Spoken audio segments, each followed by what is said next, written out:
Well, in the meantime, 98 Nigerian free zone operators under the aegis of Nigeria Economic Zones Association has also joined in the call for a rethink of the Nigeria tax bill as it affects free zone entities in Nigeria. At the end of an emergency meeting in Abuja, the association says given the potential negative impact of the bill on the free zone scheme, the federal government of Nigeria should consider reviewing some provisions of the bill. Well, I have now been joined by Toyin Elegbede, the Executive Secretary, Nigeria Economic Zones Association. Thank you very much for joining us on Newsnight.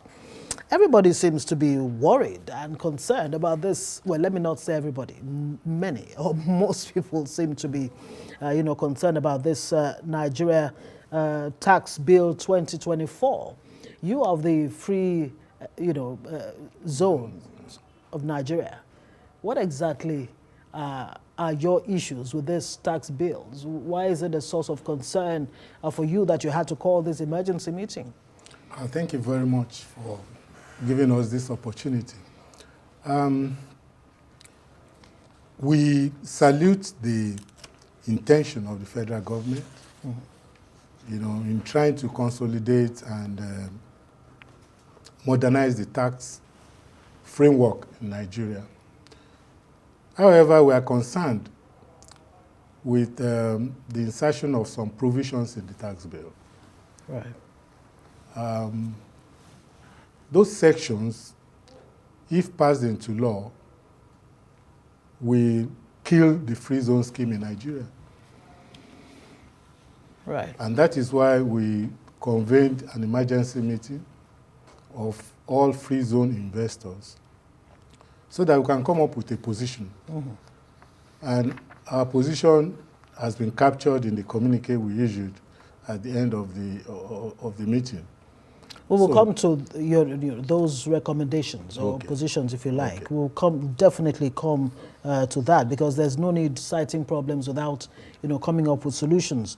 But I mean, you do say that some aspects of it, and I have a copy of, your communique here, sections 57, section 60, 198, subsection 2, and 198, subsection 3.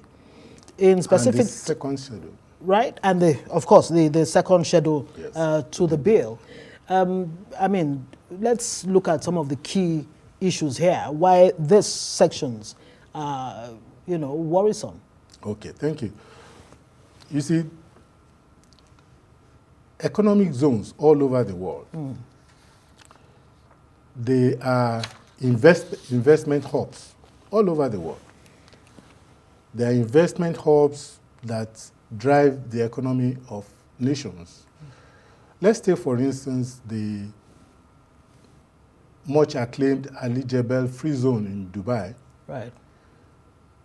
Ali Jebel Free Zone is acclaimed to be very successful today. And the reason is because of the incentives given by the UAE government to free zone investors in Ali Jebel. For instance, all free zone enterprises in Ali Jebel, they enjoy 0% tax relief for 50 years. Right. Renewable. In Nigeria, when the federal government introduced the free zone scheme in Nigeria about 30 years ago, they came up with certain incentives. Those incentives constitute the offer by the federal government to the international investors to come and invest in Nigeria's free zone. And that is what they have based their investment decisions and models on for these decades. Yeah. That's what they believed has been the offer by the government. Now, suddenly, with this bill, you now want to remove those incentives. Suddenly like that. You can imagine what... All of these incentives that attracted foreign direct investment in the first place? In the first place.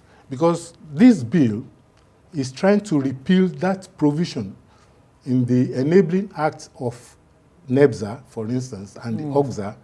Those are the two regulatory authorities. Right. They want to repeal, in fact, remove those sections that grant those incentives from this tax bill. And we are saying... Let us understand what these incentives are in simple language, in simple terms. You see, the incentives, for instance, you are giving incentives for corporate tax. I was talking of Elegbede. Yeah. Yeah, it's 0% corporate tax incentive. It's 0% tax exemption for import and export, right? In Nigeria, there is 0% for import of raw material, importation of raw material into the free zone. Now, sometimes in 2002, the federal government then, knowing that Nigeria has a very big market, introduced a measure that tends to amend the incentives provided in the original act. The NEBSA Act, for instance... Does that have to do with the... let me just, bring this out so that it's clearer for us, that these provisions were inserted based on a false assertion that the law allows for only the sale of 25% of goods into the Nigeria customs territory, while ignoring the approval granted in 2002 by the federal government of Nigeria that up to 100% of the product from free zones may be sold into the Nigeria customs territory. Upon payment of appropriate customs duties. Custom duties. Right. Right. That was granted. This bill is now saying that if you produce 25% or you produce more than 25%, you won't be granted those incentives again.